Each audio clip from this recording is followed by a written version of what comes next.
So today, guys, we're talking about emotions. This is an extremely powerful topic. I've always worked with emotions in presentations because in a presentation, whenever you manage to touch the right chords and you manage to turn your ideas into a story that triggers emotions, well, then you can make your message memorable. So emotions is one of the most important components of a presentation, and this is something that makes the difference between a plain profit and loss statement and a sequence of messages, which include numbers, for example, that make the difference, that build the story and make sense to us in a way that the message is going to be remembered. What happens is that whenever we communicate, whenever we want to drive change, for example, or we want to close a deal, we want our startup to be funded. At the end of the day, we come to a moment in which our project needs to be communicated. Communication is always like the last mile of our projects. And sometimes we spend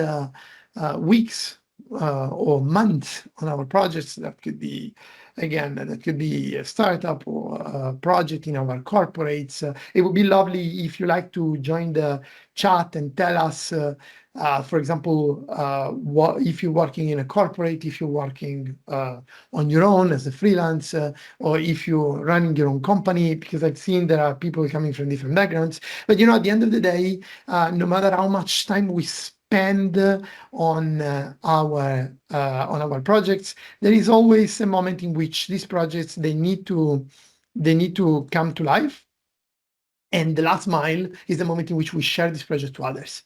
This happens through communication. Communication is powerful whenever it's memorable, and for communication to be memorable, well, it needs to make people feel something. Remember, guys, people tend to forget most of what we tell them, but they will always remember the way you make them feel. And here it is. Ciao, Joshua. Welcome to join us. Thank you. Having Hi, some Lucio. technology fun. Yeah, we're having some technology fun. I took the opportunity to give an introduction. I'm Yeah, it was very great. excited. I'm very excited to have you here.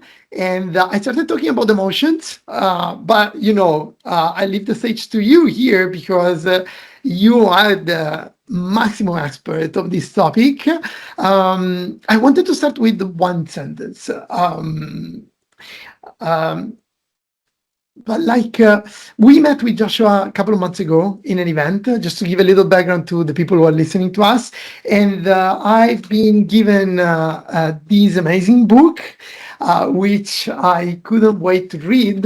So I went through this amazing book, which I think, Joshua, is your latest book, the hate one, right? Because you wrote Yes. you wrote 8 books. Well, that's amazing. And this opened an entire new world to me. As I was saying, emotions play a crucial role in communication, a crucial role in presentations, crucial role in change management. You write a sentence. You say emotions are great advisors, but horrible bosses.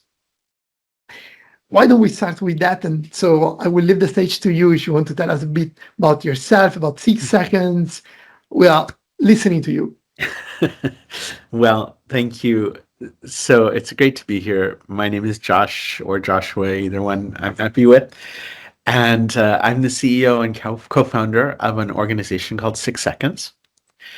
And we work all over the world, as Laura said, over 150 countries, supporting people to develop emotional intelligence and to integrate emotional intelligence into their workplaces, into their families, into their communities, nonprofits, governments, uh, coaching practices, all kinds of spaces and places.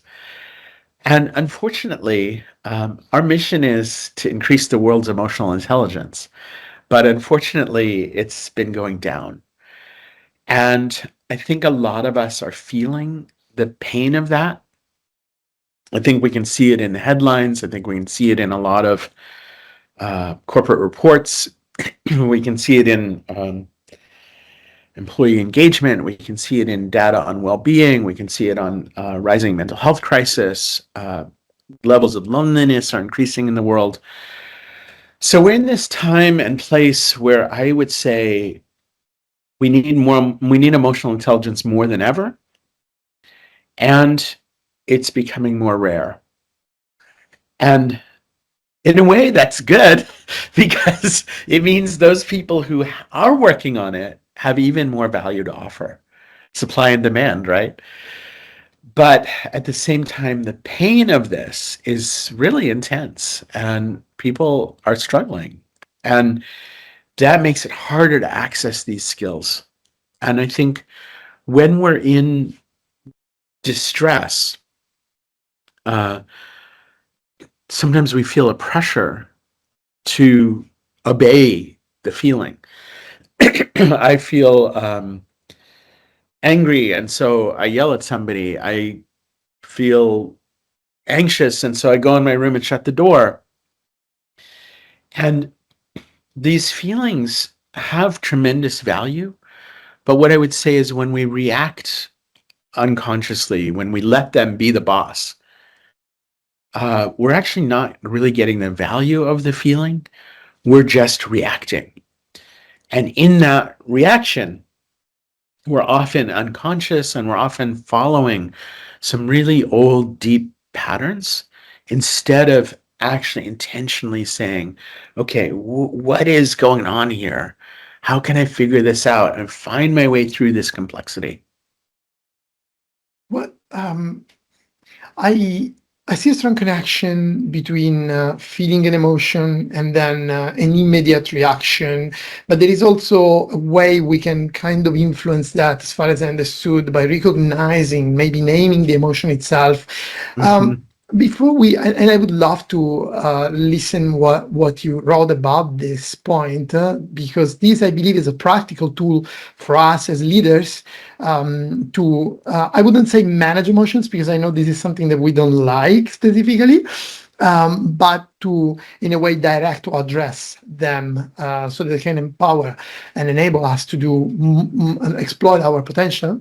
But there is one, and this would be my question. But there is also one small step back that I want to do about the keyword emotional intelligence, because you started talking about emotional intelligence.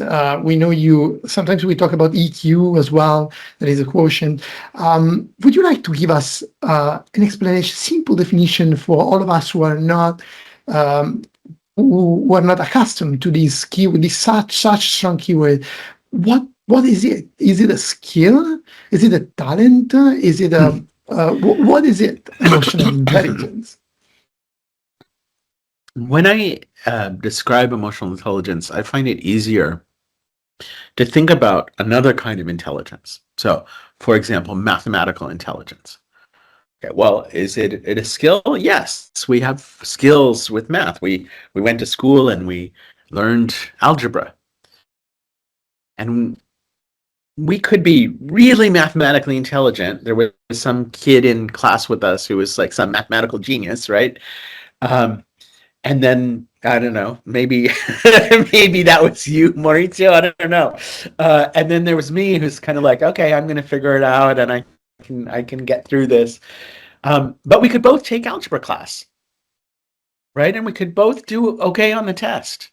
Maybe I had to work a little harder at it, but we could both learn the skills. And so it's when we think about mathematical intelligence, we can say there's an innate capability, but there's also these learned skills.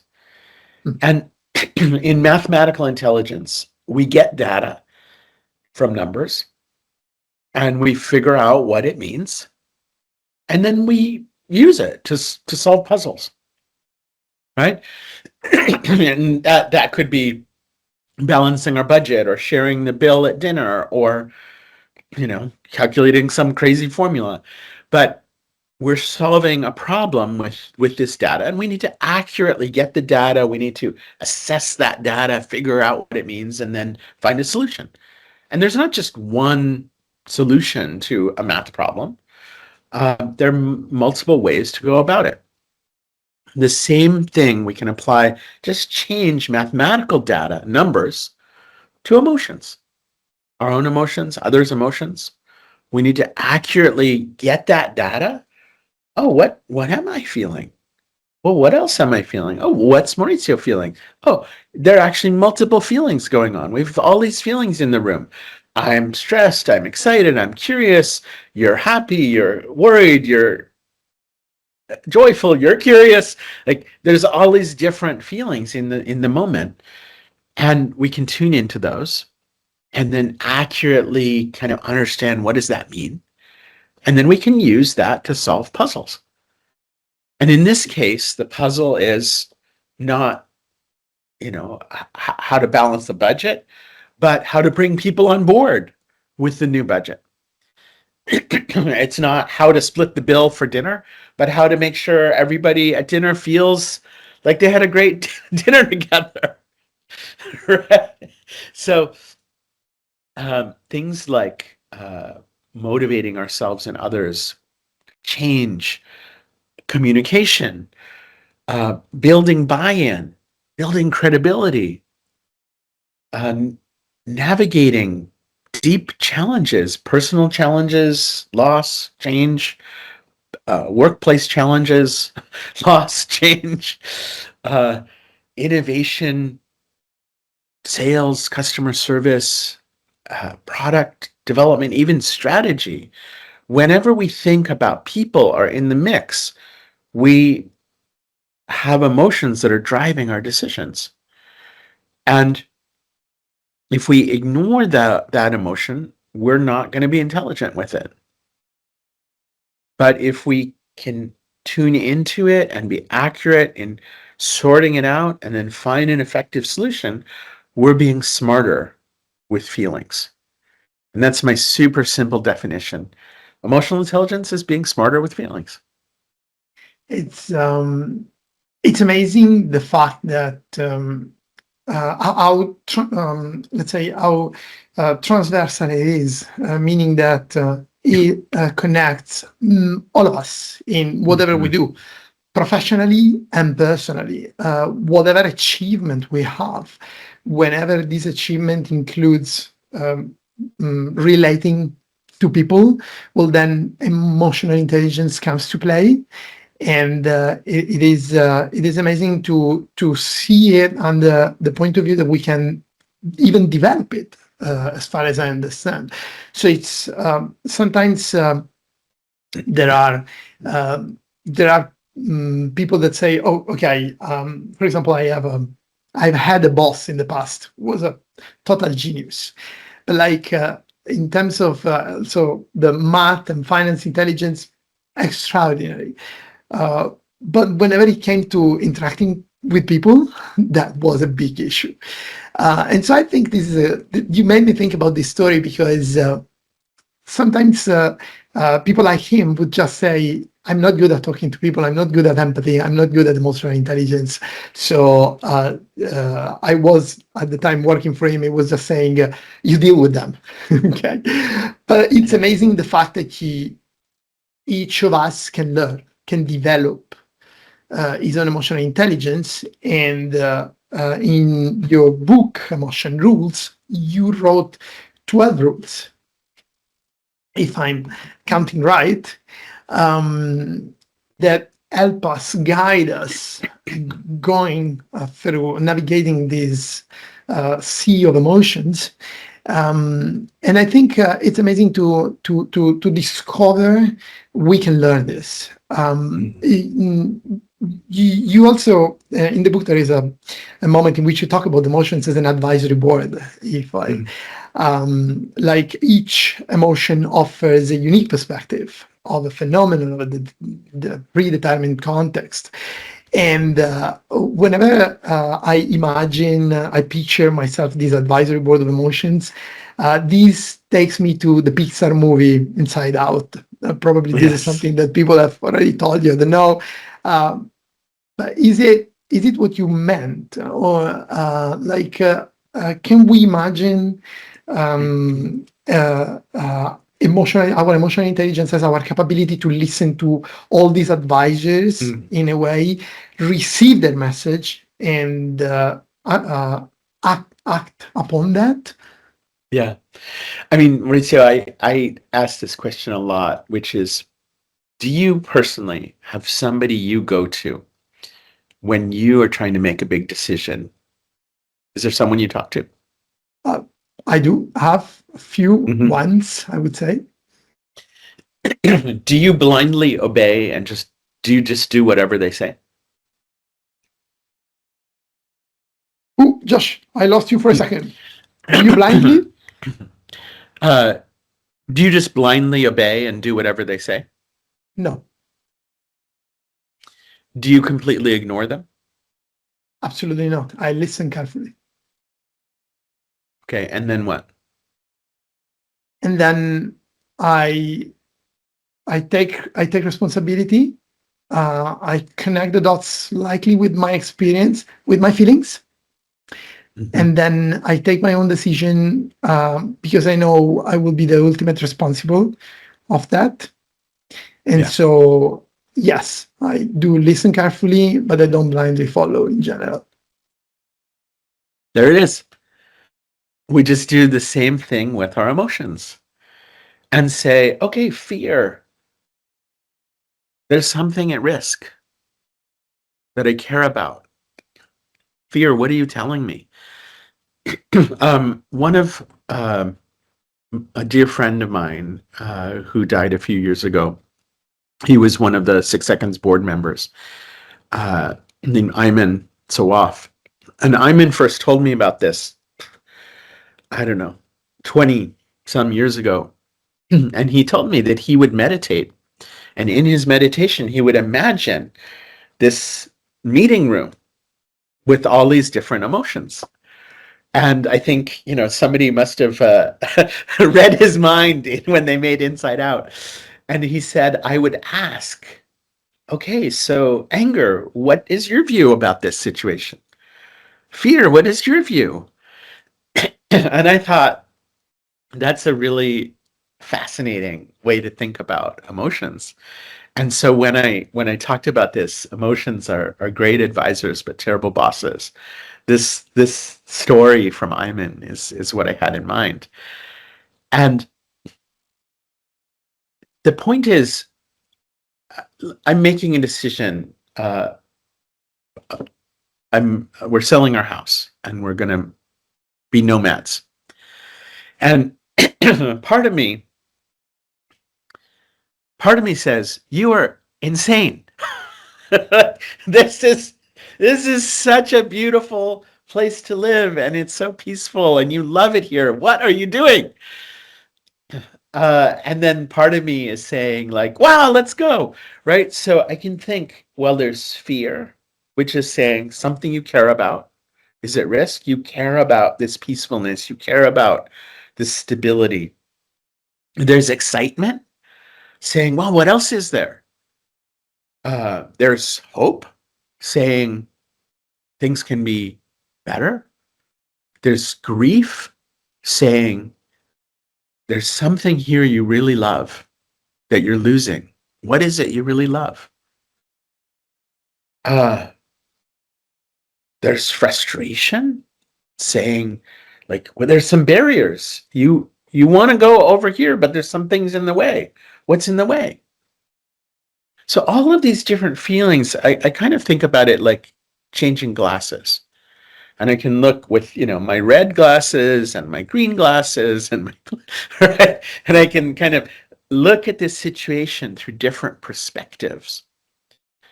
And this, I think, is part of what's so powerful for us as decision makers of any kind in our personal lives or professional lives.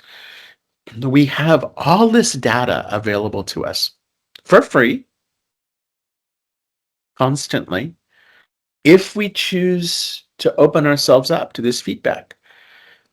We're in a meeting, we look around the room, we see the different faces in the room, and there's data there. And it's not that we have to obey that data. but it offers us perspective. It offers us insight, just like your advisors are offering you insight and perspective, which, all has particular bias. It all comes with certain assumptions, but we are good at, or we can be good at, taking these different perspectives, integrating them. And then, as you said, for yourself, I'm going to make the decision. I'm going to take ownership, but I'm going to be informed by multiple perspectives. One thing that that I loved about the book is when you talk about emotions as data from us to us.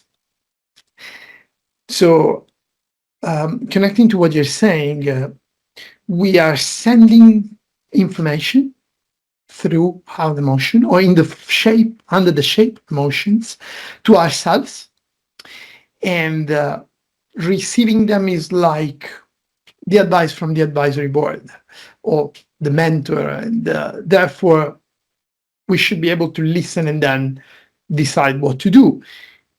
But it hit my attention when at the beginning you talked about, I think, what we call an emotional recession. I think you even coined the term emotional recession. So are we not able to listen to ourselves anymore? Or are we losing our capability to listen to our emotions in a way that we can turn that into action? Do you see a trend in this, and why do you think this is happening? Yeah, unfortunately, I do see a trend. We started to measure emotional intelligence in 2005. Two Italian colleagues and I developed the SEI, 6 Seconds Emotional Intelligence Assessment. Max Guini and Lorenzo Faracelli and I created this tool. And in about 2011, we decided to start publishing every few years a report on global trends in emotional intelligence. And for years, it kind of, some things went up, some things went down, but over time, the trend has been downward. And then in 2020, and something happened in 2020, and all of a sudden, instead of kind of a little bit of variation, it started going like this.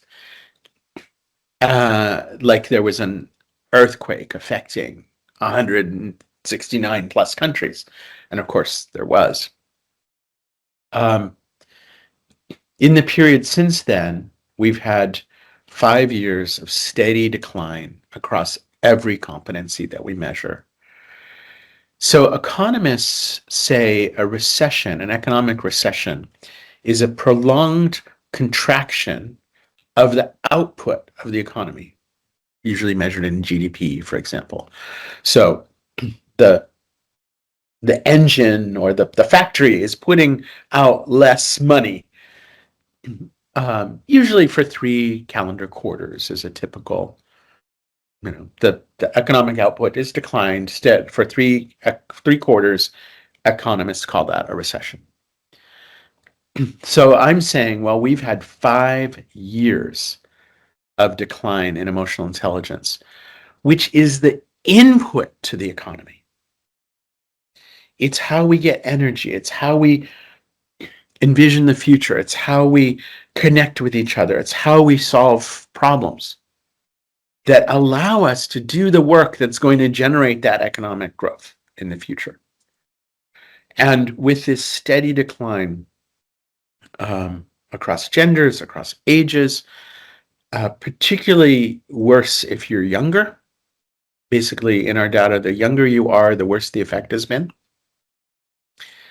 which is very, very concerning for those of us who are concerned about the future of our businesses, the future of our communities and countries and families. And very widespread. So, you asked why? I don't know. I think there's a number of factors. And I wrote in one of our cases about the meta crisis, which is a term that I'd been reading about, the idea of the crisis that's bigger than the sum of its parts. So we have economic uncertainty, we have geopolitical uncertainty, we have environmental destruction and instability, we have social upheaval, we have technology accelerating change. I don't know what else is in the mix. But health effects are in the mix for sure. And each of these crises or challenges is tough. But as we start adding them together, we get a storm that's very, very difficult to navigate. And I think in another metaphor that I think could be useful is if you have one person talking loud, it's no problem. You can hear them. You might be like, wow, that's really loud, but you can hear it. And then you have two people talking loud, and it's like, oh, that's kind of now getting confusing. And you have five people talking loud, and now it's just noise. Right? And so that's where we are. We have 50 people, 5,000 people, 5 million people talking loud.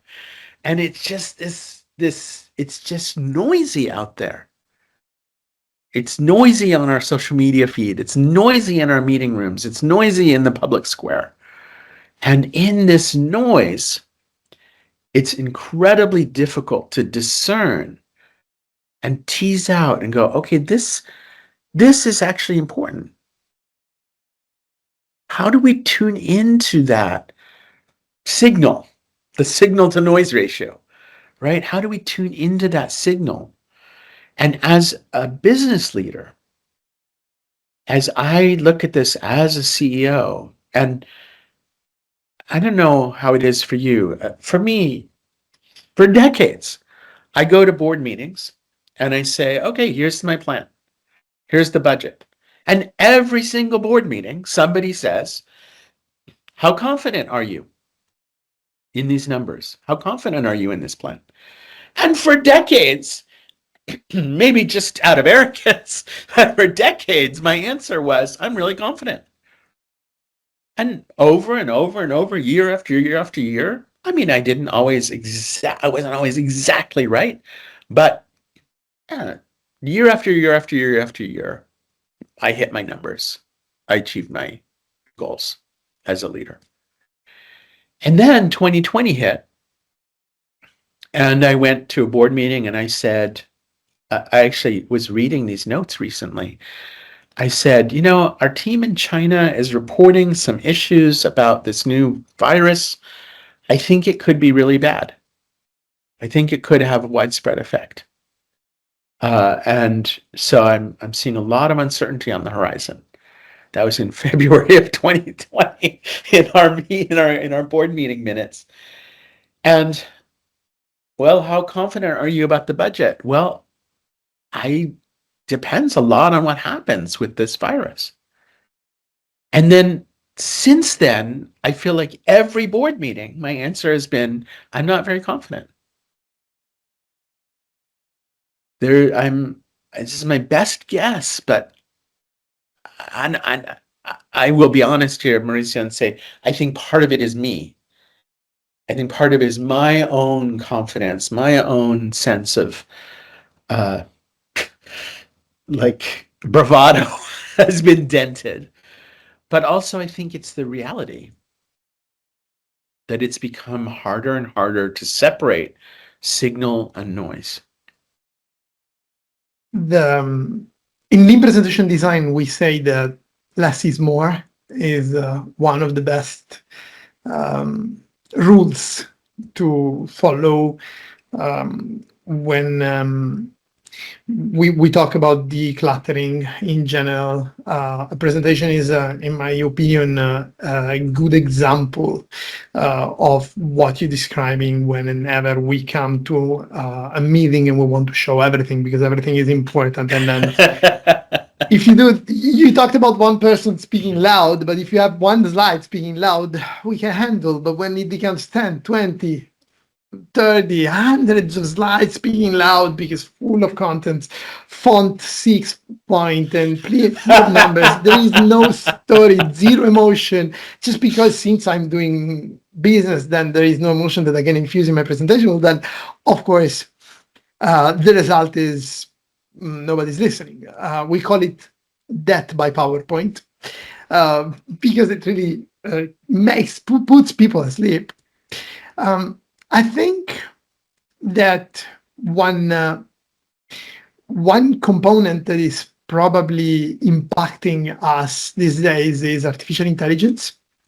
As one of the latest, biggest change probably in technology of human history, I believe AI is enabling all of us to produce more contents. No matter whether those contents are posts on my feeds, as you mentioned, feeds, or even my presentation slides. But the point is that there is a keyword I talked about in one of my recent newsletters on LinkedIn, which I read on an article from Stanford published on the HBR, which is work slop. And I really like this term because work slop is a work that looks good, but it is not really. And so what happens is that working a lot with AI, we are producing more and more average things that they need review, and management is pushing these reviews down. Like I do 60% of the job with AI, it takes me a minute, then you guys review it, right? And this is work slop. And then in the article, we're talking about people being work slopped. I think I try to put myself in your shoes when you said, I sit in a meeting and they ask me, how confident are you with your numbers? And of course, running a company requires us to give a direction and be confident. But I have to admit, I'll be honest as well, that in the recent years from COVID on, how can you be certain about those numbers? And even nowadays, when I look not just at my numbers, but at the numbers surrounding us, how many of those are work slop? How many of those really look like correct, but they really are not? How many presentations are really worth it, time and attention? And because, something I was arguing discussing with the PowerPoint team at Microsoft at Redmond is AI is very good at adding things. But then it's up to us to pick and choose, cherry pick what really makes a difference, right? And so in a context in which uncertainty hits decisions, everything is changing constantly at an extremely fast pace, don't you think that the way out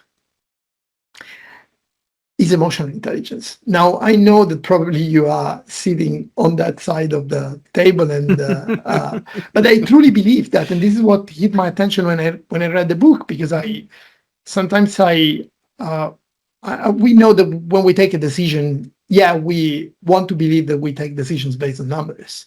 But numbers, if tortured, can tell you any story, can tell you anything.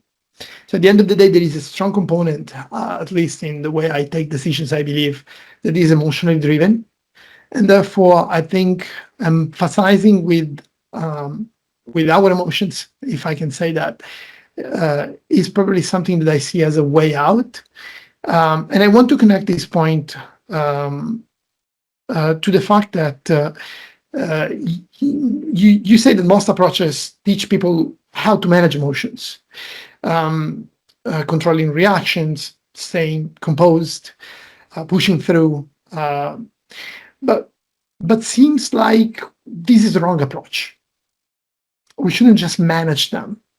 there is a difference and a gap, an opportunity gap between managing and listening, as far as I understood from your book. And I'd love to hear your thoughts on that. Yeah. So I just want to go back to this work slop for a second. There's another term, which is AI brain fry. Also reported in HBR in a research study where they were looking at the same issue you talked about, which is, and I've experienced this myself, which is I have been doing a lot with AI, and I'm not a coder, but I've been leading a development team for 25 years. I've got a lot of experience leading software teams. And so when Cloud Code came along, even before Cloud Code, I was starting to experiment with using AI coding and trying to understand and trying to read some, because I can't read the code myself, really. So I'd be, putting code into AI saying, what does this mean? Like, this doesn't seem right. What's wrong? And anyway, I was finding it really, really helpful. And I started developing some apps. And one of the things that I noticed is if I went too fast and I developed the app and then I'd say to my team, okay, here's something you need to look at. Now here's something you need to look at. Now here's something you need to look at. I could develop an app in a weekend and then next weekend develop another app and then next weekend develop another app. And I did several of those. And then I'm like, wow, I am pushing so much complexity onto others. And what I noticed in myself, I was starting to notice this brain fry of like, I'm now managing a lot of things faster. The AI is, I'm pushing this out to others, but the AI is pushing it out to me. And I have to look at this and I have to look at this and I have to look at this and just managing more stuff. And some of it was slop, some of it was good. I don't know if I can share my screen for a second here, but I think you can. we put out this report called the EI AI report. And I thought you'd really appreciate this based on what you said. This is a little research study that was done by somebody else and then reproduced by the New York Times.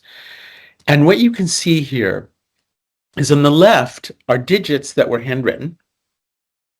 And then that was fed into an AI and then said, reproduce this. And then they took the reproduction and said, now read this and reproduce it. Now read it and reproduce it. Now read it and reproduce it. After 20 times, it looked like this. After 30 times, it was just a blob. This is that averaging effect that you just described. The way current AI works, the way LLMs work, is essentially an averaging. It's this, predictive tokens saying like, okay, well, these words frequently follow these words. These words frequently follow these words. And the same thing with images, as you could see in this. There's a reduction to the mean. There's an averaging. And that's why when you go on LinkedIn right now and you start scrolling and you go, so it looks the same. We're losing the novelty, the valence, that thing where it's like, wow, that's different. Wow, that's different. Right? It all just becomes this blur, like those numbers. And okay, that's bad on LinkedIn, but what if our business decisions are getting to be like that? AI is telling us what music to listen to. AI is telling us what books to read, what podcasts to listen to. So what if our very thinking and decision making, what if our ethics and values start to become blurred like that? What if our sense of humanity, our identity, becomes blurred like that? And I think that's the big risk right now. And every company I've ever worked with, and I'm sure you've experienced this too, has said, well, what's our unique value proposition? How do we stand out in the market?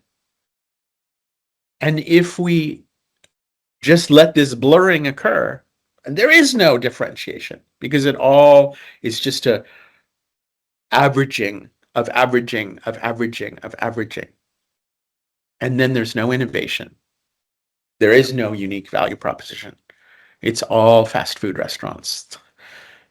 The the way the way I see it is that AI is kind of taking bad outputs and averaging them up. So now bad outputs become average. I'm not a coder. I developed and pushed many apps on to help people make better presentations in general. I even created a video game to to help people understand the concept of lead presentation design. And I have people playing this video game online, okay? And there is a ranking and everything. And I'm not a coder, so this would have been impossible to me before, but now I feel like I have the freedom to create. I feel sometimes being an entrepreneur, to me, it's like being an artist, right? You have a feeling, you feel you need to express yourself somehow, and now I have the brush to do it in a way. But on the other side, as well as it is taking bad outputs to average level, I believe that it is taking excellent outputs down to average level. If you're not careful. And I think this is the point. What do we outsource? Yeah. Do we outsource the technical implementation? Great. Do we outsource the thinking? Not great. Right? And your video game, I haven't played it, but I imagine it's very cool because it's your thinking with the AI supporting you. And I think AI is an amazing assistant. Yeah. But we need to use it. And it reminds me of that render unto Caesar that which is Caesar's, right? Uh, probably from Latin. Render to AI that which is AI. It's like, give it the boring work, give it the menial task, but save the thinking, save the creativity, save the decision making for us, save the empathy for us, save the passion for us, save the heart to heart connection, save the deep meaning for us. And of course, the Pope just released his first encyclical, Humanitas Magnificat.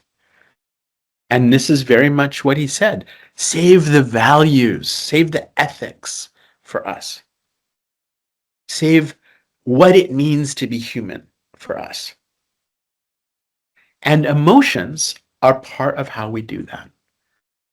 Because AI can simulate emotions. In that report that I just showed you, we talked about this. I gave our emotional intelligence assessment to 3 different AI tools. They didn't score very well. And when I asked them why, Claude gave a great answer, which is one of the reasons I now use Claude all the time. Claude gave a great answer, which was, I understand the meaning of emotions, but I don't feel them. And I thought, how many of my corporate clients, how many of my C-level leaders is that also true of? They know about emotions, but they've been trained not to feel them.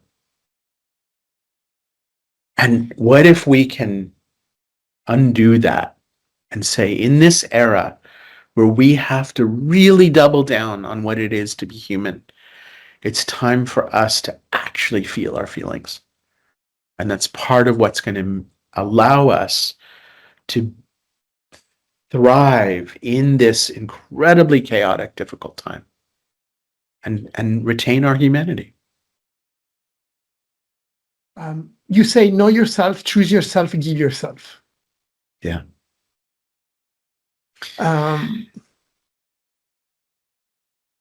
Tune in, get the data, know yourself, figure out what's happening. Be intentional. Stop. Don't react on autopilot. Choose yourself. And then step forward on purpose, connected beyond yourself, connected to what really matters, connected to shared humanity. Step forward and lead. That's give yourself. So we put that in a circle and just keep doing that over and over. It's the 3 steps to practice emotional intelligence. Get the data, stop and assess it, step forward on purpose. In the recent years, I recently published an article that says that being present has never made such a difference as this time. We passed through the COVID period in which everything was smart working, remotely working, everything can be done online, right? And then we kind of got used to it. But now what I see, what I experience with my clients, with my with people when I'm at an event, that even just sharing, just being present at a meeting, just being with them, just showing up on stage and giving a presentation in a situation in which I understand we're more vulnerable, but we're not really using AI to translate or to show up messages and read what we have to say all the time, or avatars that are talking for us. I'm just there with people, connecting to them, empathizing with them, sharing emotions with them, maybe connecting with them, has never been more effective than right now. You talk about final rule that is being you fully. Mm.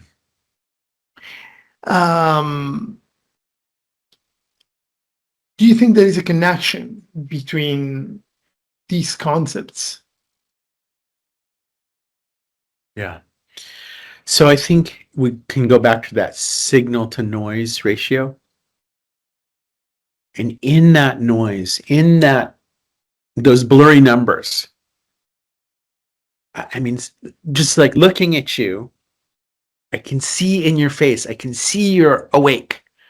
I can see your presence. And even though we're in these little flat boxes, I can feel it. Right? And your awakeness, your humanity and connecting with me and asking interesting questions, but also the caring that you have, I can feel it. And that's drawing from me something more. And hopefully everyone in listening and watching can feel it. And that, I think, in this noisy environment, that's becoming increasingly precious. And like you, what I've found is people are craving it. And so when I ask an interesting question and I ask people, turn to the person sitting next to you and talk about this question, it's like, boom, there's so much energy in the room. It's like this ignition because people are so hungry for that deeper, more authentic human connection. I think shaking hand has never been more important than it is nowadays, and not through Claude or through not my Claude with your Claude, but like in person. But I can say, Josh, I feel the same. I do feel the same awakeness you're talking about when you're talking to me, and I hope this is the same for everyone here, as you said. I just wanted, I have like so many questions I would like to ask because it's such an interesting topic, but we're running out of time, so I need to behave in the respect of time for everyone. And We'll do part 2. we'll do part in the 2, fall. yes. But I want to give a recommendation or an advice, because we talked about many things. We talked about the emotional recession. We talked about how challenging is becoming the role of AI, the threats of AI, as well as the opportunities. But then in these we heading towards Q4 2026. Which message can we leave our audience with today?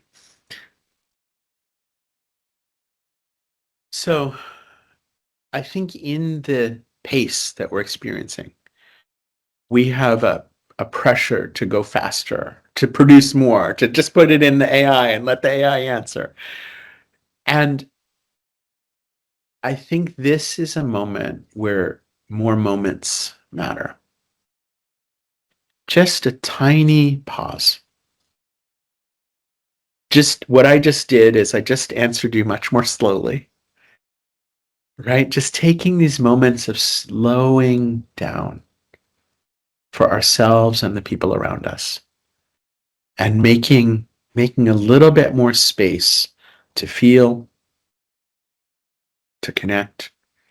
Just a tiny, maybe just 6 seconds of pausing is going to make so much difference for us as we roll into the end of the year and we start getting ready for next year, and we make sure that we're being more intentional. And if we can just slow down a little bit more reflection. We don't need a ton, but just a little slowing down to hear more, to feel more, to be more. That's going to be a great step. And we don't need any large language model to do that. We need to switch off the large language model to do that. Hey, Claude, please turn off. This would be my next prompt. Guys, yeah. New prompt template. New LinkedIn post. The best prompt there is. For Q4, just shut down. Shut up and let me feel again. We're joking, but it's so true.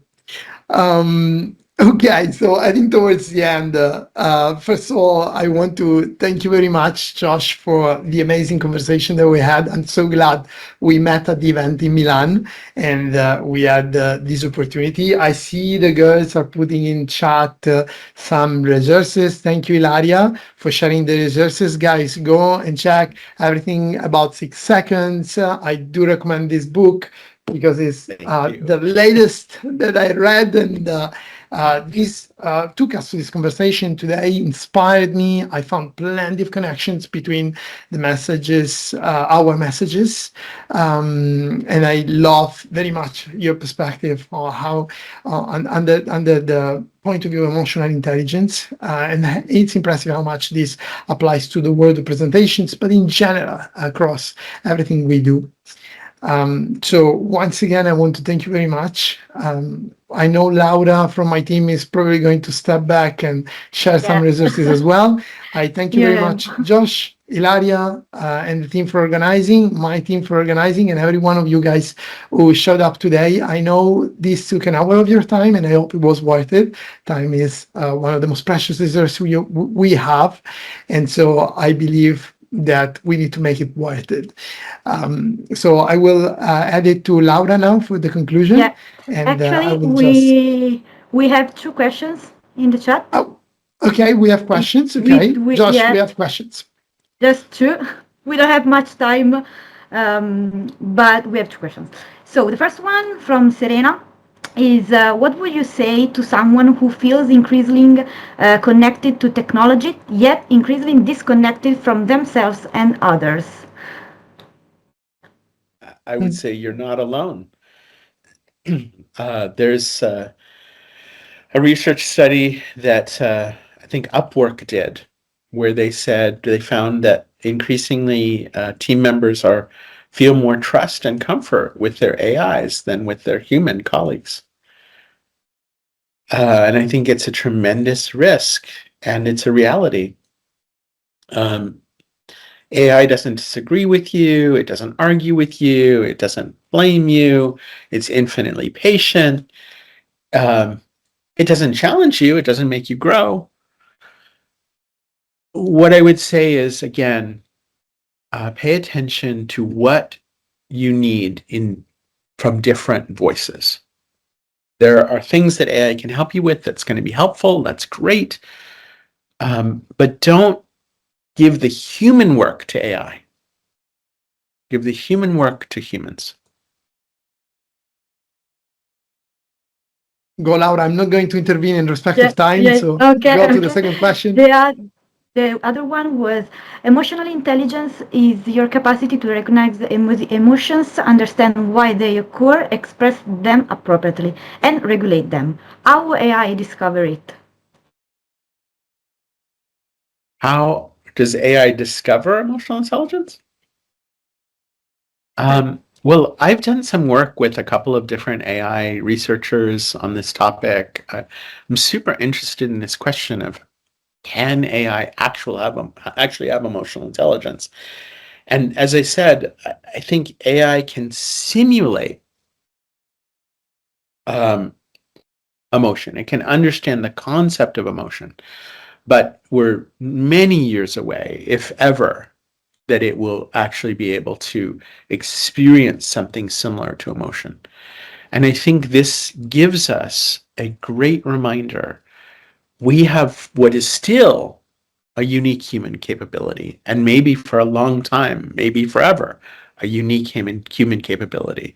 And so it's time for us to really tune into what we can do better. There's so much that AI is already doing better than us. But there is at least one thing that we can do better. And let's make sure we get good at that. Thank you very much. Thank you very much, Josh. Thank you. Thank you all. So you can get the resources that I mentioned before. So just scan the QR code or click in the link in the chat and tell me if it's working or not. And I will conclude this webinar. So guys, once again, thank you very much for being here with us today for this hour, and see you next time. Bye bye.